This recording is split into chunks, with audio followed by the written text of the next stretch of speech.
Wow.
Hello and a very warm welcome to everyone. I'm Shrutika and I'll be your host for today's webinar. It gives me great pleasure to welcome you all to this important session. Click, apply, and scam the hidden risk of online loans.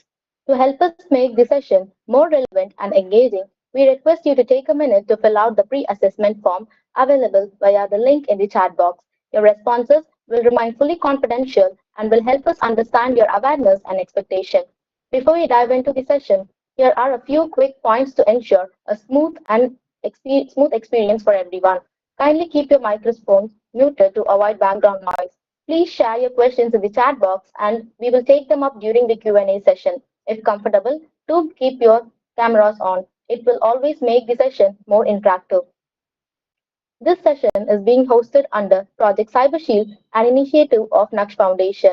Naksh Foundation is a Delhi-based non-profit organization dedicated to legal literacy, education, and social empowerment. Along its numerous initiatives, Project CyberShield stands out as a focused campaign on cybercrime awareness and digital safety education.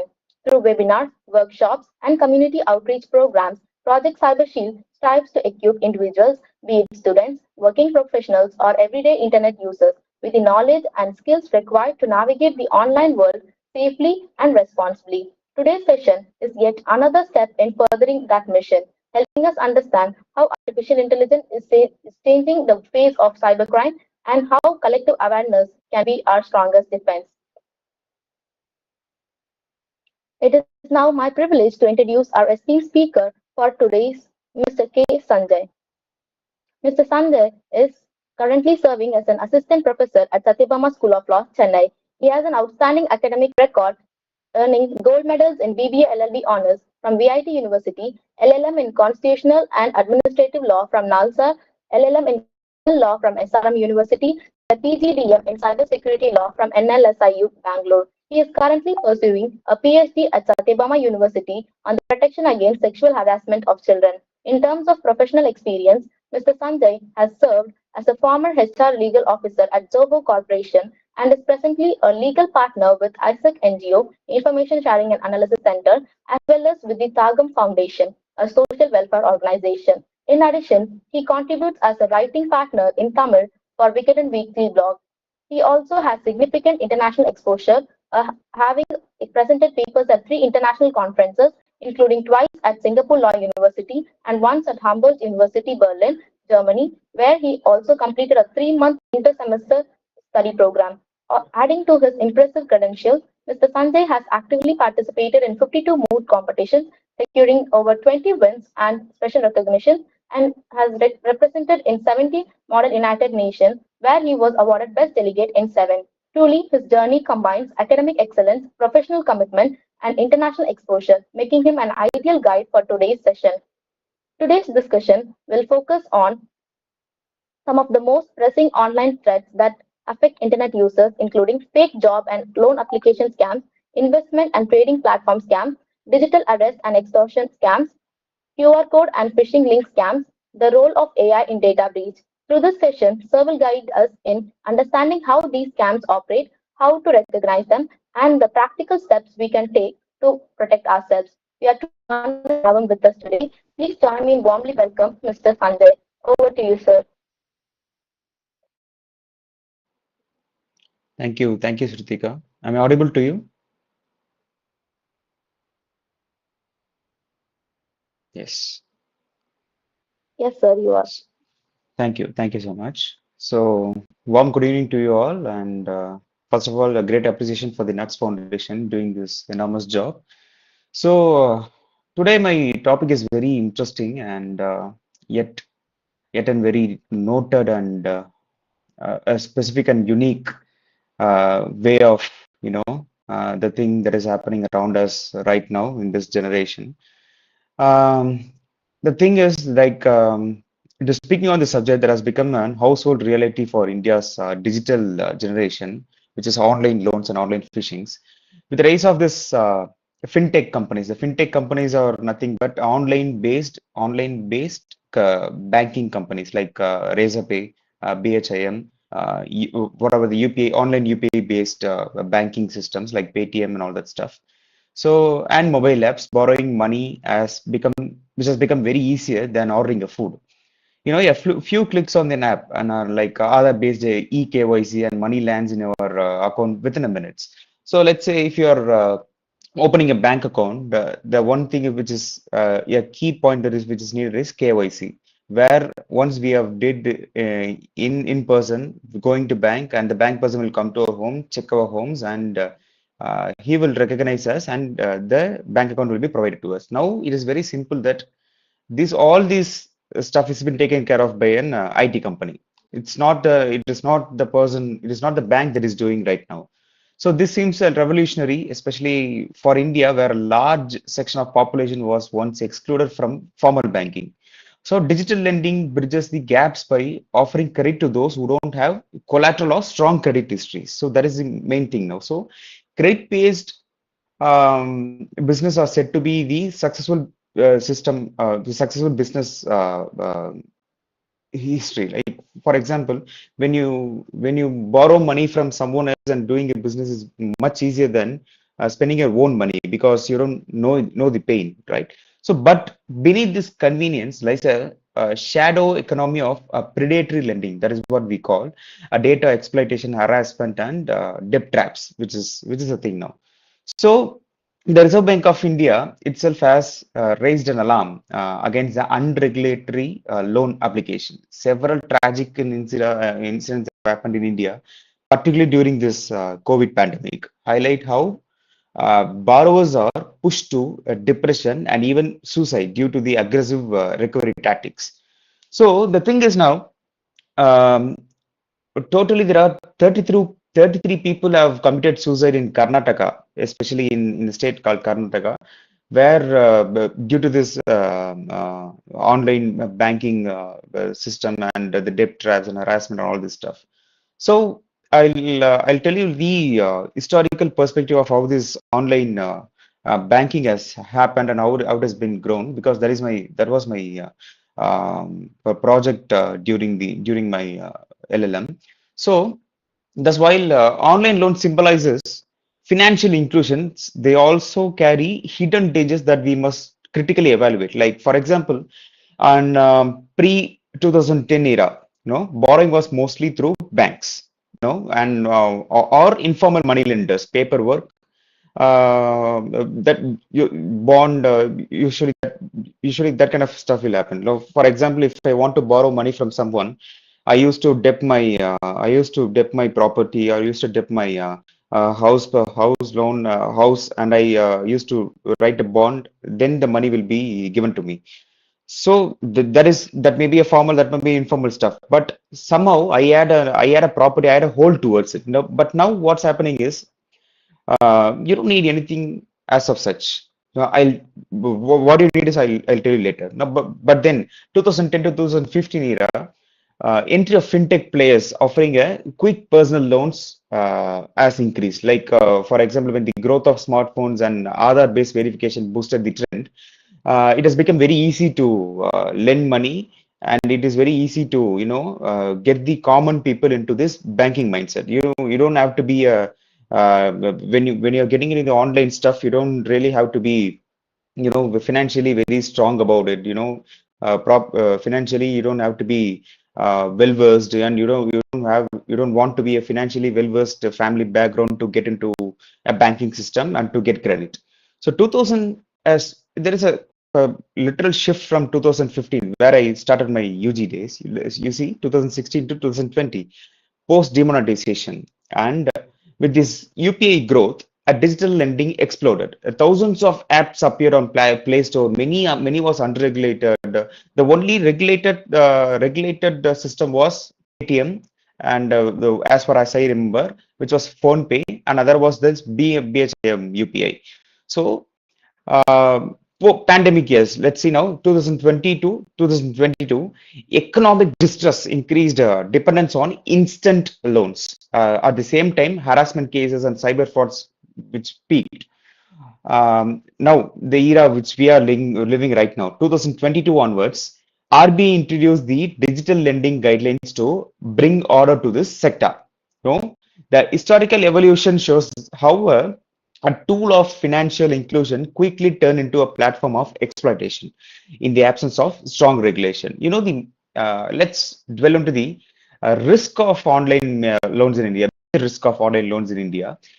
It is all unregulated and illegal loan apps. Let's just discuss about it. Um, a recent report suggested that out of thousands of loan apps available in India, only a fraction are legally approved by RBI. Let's say we are using Paytm app now. I don't know many of us using or not. So Paytm offers a credit-based system. Paytm offers a credit. Now, how it offers now?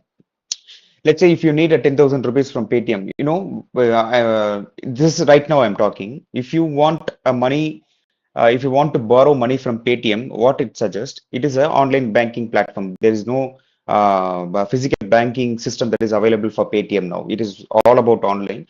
So if you apply for credit in Paytm, a person will call you, and he used to ask how much money you need and all that stuff. And if you say this much amount of, like say, for example, you need 50,000 rupees of amount you need. First, he asks for your PAN card. He checks your credit system. Then you used to check your working system, like where do you work and how much money you earn per month and all that thing. So after confirming all this stuff, you used to borrow money. In which basis? In which basis? There is no property that you're not debting now. So there is no property or any other confirmation that you're putting it now. So Paytm is giving money on trust basis. In what trust basis? Nobody trusts people in this country. Is not your relation. So he in the app, when we download Paytm, we might have allowed amount that you got from Lazy Pay of 1,000 rupees. You are not eligible to get 10 lakhs. Even if you are eligible, you can't get 10 lakhs, 10 lakhs money from the actual bank account. So borrowers unknowingly compromise their future financial credibility for small instant loans. That is the thing now. So fake apps mimics real banks and steal data. The malware within loan applications can afford can record keystrokes and capture the banking passwords also sometimes. So it has issued repeated alerts about phishing through instant loan platforms.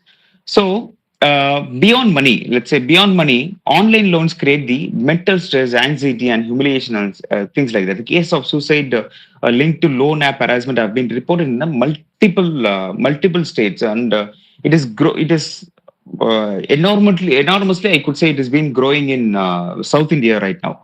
The families face embarrassment like when collection agents contact relatives or employees and things like that. Thus, it is not only a financial issue but also a public health concern, which is what I'm trying to say. So the regulatory response are only RBI registered company and NBFCs can lend money. To be very clear. So RBI issued the Digital Lending Guidelines 2022 with a key safeguard legislation. So loan dispersal and repayments must happen only through bank accounts, not through wallets or the third parties. The wallets which I'm trying to say is GPay, Paytm, PhonePe, and things like that. And the third parties are the Lazy Pay and all that application which I told earlier. The apps must provide a key fact statement disclosing the interest, tenure, and charges. So apps cannot access personal data like contacts or gallery. If that apps is asking you personal data or contacts, that is a predatory application. So the cooling off period must be given for the loan cancellation, and the loan cancellation thing is nowhere it is. Let's say, for example, I borrowed money of 10,000 rupees, and I'm supposed to pay 1,000 rupees every month. Now I have a bulk amount of 9,000 right now. I want to do a balloon payment. The bank is not allowing me to do right now. I am supposed to pay 1,000 rupees every month. So that is called cooling off period. So additionally, the Ministry of Electronics and IT, MIT, asked the Google to ban over 350 illegal loan application in this year. So, but enforcement challenges remain, and illegal application often reappear under new names. So, legal and policy dimensions. The Consumer Protection Act 2019, the unfair trade practices and harassment by loan application, which can be we can challenge in Consumer Protection Act 2019. And there is this act, IT Act, Information Technology Act 2000. The misuse of data can invite penal action, which will be charged under Bharati Nyaya Sanhita (BNS). And the BNS provisions are threat and harassment fall under the criminal offences against economy. Yet, most victims hesitate to file complaints due to the fear of the social stigma. What my parents will think about it, what my relatives will think about me. I got borrowed money from the social media, the loan application, and all this stuff. So, socio-economic impact, which I always used to focus on in every single law act, the online loans mostly attract loan low income groups, youth, and small entrepreneurs who lack access to banks. So these people are the predators. These people are fishes for them. So what they used to do, they used to get all the access from these people, and they tap the information from these people in every aspect. The social media they are using, the people they are facing, the places they are going, the advertisement they are seeing. Um, These are all the dangers for them. So instead of uplifting them, predatory loan application lending them and pushes them into poverty again by getting a loan for loan for loan for loan. So women borrowers face double victimization, financial exploitation and social harassment. So thus, online loans have a wider impact on inequality and social justice. So future challenges and solutions, like I would like to say, is stronger regulation must be there, which we always wish for. Mandatory licensing should be there for every application. I would say there shouldn't be any application for all this borrowing and money lending stuff. So mandatory licensing and constant monitoring of loan application by the government sectors, and digital literacy campaign should be there, educating the citizen about the safe borrowing, and data protection law. There are strict rules on data collection and penalties for the misuse. And there should be alternative credit models also. The promoting microfinance and credit cooperatives, and this there's this Jandan accounts as safer options. And the psychological counseling also should be there for the victims. Providing help from the borrowers under the harassment.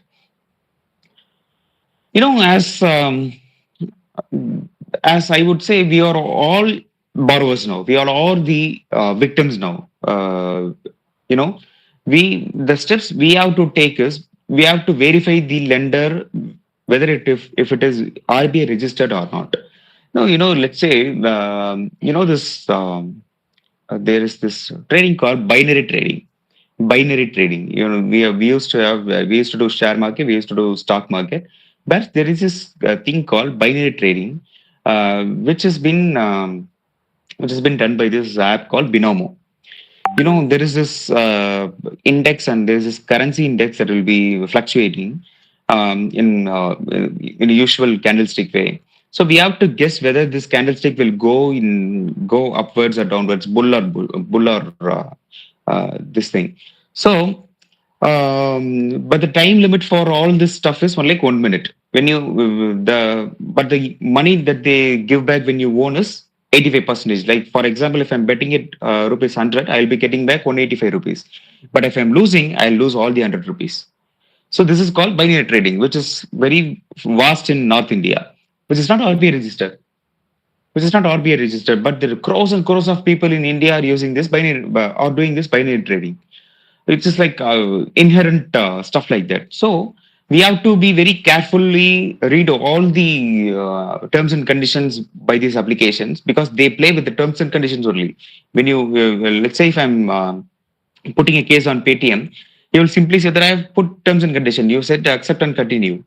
So that is the thing. We have to verify if the lender is RBI registered or not, and read the key fact statement before borrowing. In the page of terms and conditions itself, the second paragraph will be key fact statement. So key fact statement is nothing but how much, in which way that person is giving you money. If you're not paying, what that person will go do. All these stuff will be written in the key fact statement. So, and avoid the unnecessary permission in mobile apps. If you're not giving permission for your photos also, nothing is going to happen. Even you can use the Paytm app also. And borrow responsibly. Only what we can repay. If you can repay only 5,000 rupees and you can repay 5,000, no worry. Your CIBIL score will increase only. So as future professionals, we must advocate for these stronger policies, awareness campaigns, and consumer protection mechanism. How this Naksh Foundation is doing right now to ensure that financial technology empowers people rather than exploits them. The money will give power to people. Money is the only driving force of people. So fast money may look attractive, but financial safety must always, it should come first. Um, so this is my session. If you people have any doubts, you can ask me. I'm all here to clear you. Thank you very much, sir, for that deeply insightful session. We'll now open the floor for question and answering session. So, participants, if you have any questions, you can either post it in the chat box or you can unmute yourself and ask that also directly. Good evening, sir. May I ask you a question? Yes, Akash. Yes, please. Sir, as we know, the Indian government is very strict with all the rules and regulation. But when it comes to such online games and online this kind of frauds, playing with the terms and condition, and why does government don't have any strict rules and regulation? Whenever we take a case, and we always hear that the client is facing some issue in the police station, and they say that we have accepted the terms and condition laid by them, and which is like a PDF of let's say 50 pages, which nobody reads honestly. So why our government is very much taking this thing lightly and very much harshly to the government apps, sorry, to the China apps, TikTok and all such thing, and why not this thing? This is making the youth go to the other ways. So this is my question, sir. As a lawyer, what we can do, and why is government not taking such actions on them also? This is a very sharp question, Akash. Actually, I appreciate you for asking this. There is a thing called the online games. Let's talk about it. The online games like the Rummy games and all that stuff, which has been promoted by many actors and actresses in India. There is this thing called liability protection. The gaming companies write lengthy terms and conditions to protect themselves legally. They usually include the clauses like play at your own risk. So that is the keyword for every gaming platform. Or the company is not liable for your addiction or losses. So the data collection, the most games collect players' data, age, location, spending habits, and the borrowing patterns of these gamers. The terms and condition allows them to use this data for advertising or selling to the third parties.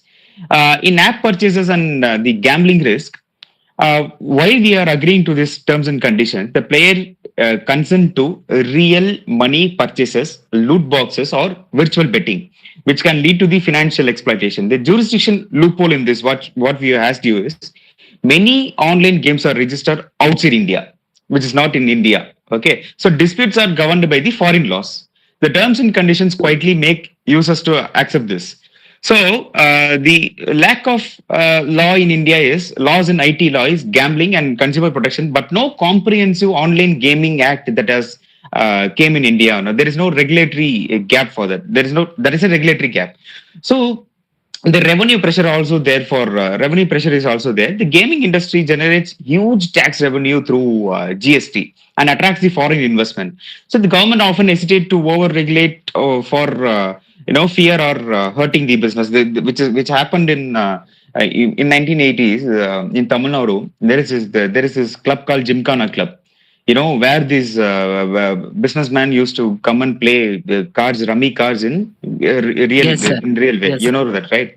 So they also pay back to the government, which has been government regulated, and this horse racing gambling also there. No, so they see this in such way. The gray area between the skill and gambling is courts and regulators struggle to classify these online games. The games like fantasy sports to be skill, while the critics are we ourselves we call this as gambling, but the court call this as skills.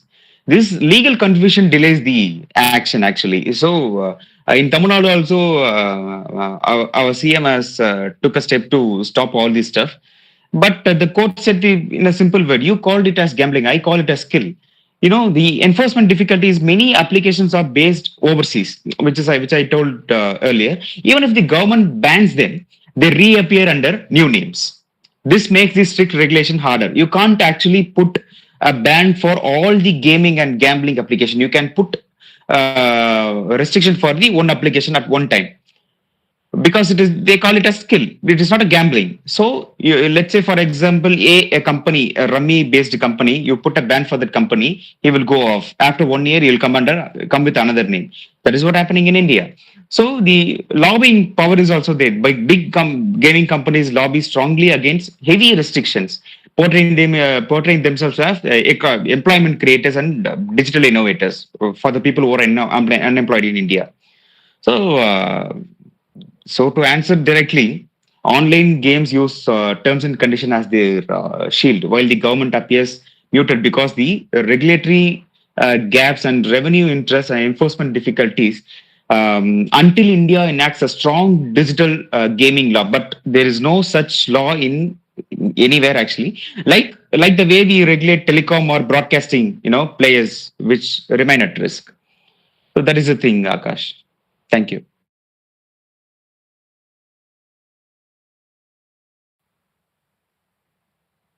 So there's a question in the chat box.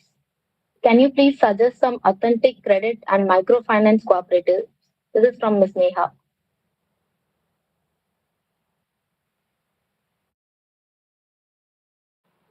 I couldn't get the question, Ritika. Can you just read me again for me? Yeah, sure, sir. Can you please suggest some authentic credit and microfinance cooperatives? Post Office. Post Office India. Post Office India is there, and if you are living in Tamil Nadu, Tamil Nadu Corporation is there, and if you are living in Andhra, Andhra Cooperative Bank is there. There are a small scale banking system. You can borrow money, and the interest rate is also very less. Actually, you should not go with the only thing which I would like to say is you don't go behind any private. If you want to stay safe, if you want to stay awake, if you want to stay very conscious about the money you're borrowing and the money you're putting in a place, don't go behind any private sectors, go behind the government sectors at least I'm saying. So post office bank is there, and again cooperative banks where you can get money in a very um, less interest rate.